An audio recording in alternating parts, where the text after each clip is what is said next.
who have experienced feeling excluded, have felt derided, have perhaps felt insulted or even abused because in some way we appear to be different from someone else. And those experiences have hopefully taught us not to be cynical, but to be compassionate and not to treat others the same way. And yet, in our humanness, we can also tend to view with suspicion people that we perceive as different because we don't know them. We kind of live in this dichotomy, right? I mean, it's not a dualistic world, and yet there's light and shadow. And so even though we know what it's like to be treated as though we are different, sometimes we look upon others as different, or we're suspicious. So we have that in us too. If we've never had a contact with a certain ethnic group, or a culturally different group, or people of a different sexual orientation, and we've never just sat down over a cup of tea or coffee or milk with sugar in it and had a conversation, we haven't had the opportunity to discover there is no other. There's only one. Don and I yesterday rode the Metro Blue Line. This is just purely an aside. I am married to the most fun person on the planet, without question. And he's very musical, plays the ukulele with a bunch of Hawaiian guys and loves to play. He also plays the piano, and he's been working really, really hard on the piano. So every year for the last 3 years, he has invited his ukulele buddies to come to a piano recital that he puts on. Well, 2 years in a row it's been at our house, but this year he decided that he wanted to do it at the public piano at Union Station downtown in LA.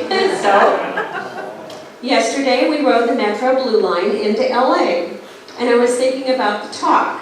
The closer we got to LA, the more people got on the train, the more languages I heard, the more races I could see around me, the more variety, diversity of humanity was on that train with us. But we were all on the same train, and we were all headed to the same place, and that was that 7th Street, end of the blue line where you get off and transfer. And I thought, here we are, all on the same train, all going in the same direction. By the way, he played quite well. Quite a few of us showed up, and then we all, for those of you who are non-meat eaters, you probably want to close your ears, we all headed off to Felipe's afterward for sandwiches. It was really fun. And then I was thinking on the way, well, I'll tell you that part later. So what happens to us is we get a sense of separation whenever we view somebody as other, as different, rather than recognizing that we are all expressions of the same infinite presence and power that is known by many, many names. And because we are also who we are, and we are compassionate beings, we recoil in shock when we see a cemetery desecrated, or racist words or hateful words painted on the walls of buildings, or cars, or homes, or even stop signs. These hateful actions are a mirror into the mind of a person who has been indoctrinated with false ideas and fearful thoughts. Only a person who has been indoctrinated with fearful thoughts, false ideas, and fear is such a catalyst for anger, they are the ones that can do that sort of thing. A person with a loving heart would never think of doing that. And therefore, it's also a mirror of people who are suffering themselves and in pain themselves, because they couldn't do that if they weren't.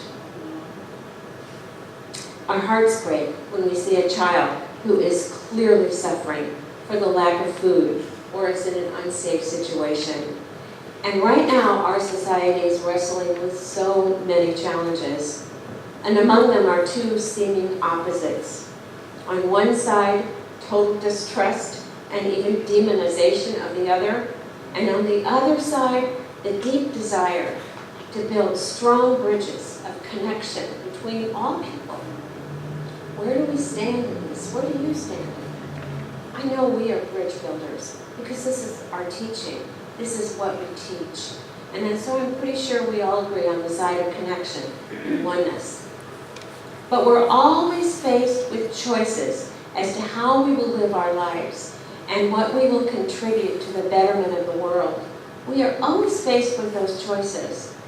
And it's interesting that back in World War II, when I was reading all of Ernest Holmes for many, many years and continue to read him, he never really addressed directly the war, but he did write this, and I find that it's just as pertinent today as it was then. The world is perhaps at the point of the greatest crisis in all human history, and there seem to be two attitudes we can assume. One is calmness, faith, and conviction. The other would be despair. And despair is unthinkable. Let each in his own way dedicate his time, her service, his hope, and his spiritual conviction to the common cause of liberty and justice for all. And let's work without tiring and pray without ceasing. We know that on the battlefront and in the rear guard, something alive with meaning is taking place. Something vibrant with hope is happening. Something latent with the possibility of the future is being conceived. He knew that even though things seemed very dark on the battlefront and in the middle of the war, that something else was growing and evolving, that some other possibility was being conceived, even in the appearance of darkness. Those words are so true today, too, because perhaps our battlefield may be different than then, but the call for prayer without ceasing and working tirelessly is just as real. Here's what I'm seeing. There are, without a doubt, there are many injustices taking place right now. To deny that is just foolish. That's like saying your kitchen isn't dirty after you just had a party for 40 people. Come on. So, there are injustices happening right now, and good people are being treated badly. And there are risks to the well-being of our environment going on and to our humanity. And yet, every time there is some act of violence or some act of disenfranchisement or injustice, there's a rising up of voices that are standing for the common good. I'm calling it the compassion backlash. There's a compassion backlash going on. There's this rising up of saying, I'm not playing that game. I'm standing up for good. I'm standing up for the common good. I'm standing up for every person. I'm including everyone. I want to welcome the stranger. So this backlash is really helping us to shine that light more brightly and extinguish the dark. So it's a time of great awakening right now. And it's a time when many who have remained complacent or silent or on the sidelines are now finding themselves activated in some way. And that's good. That's good. I'm teaching a class right now. It's called The Eye of the Storm. I, like me, not the I, like this.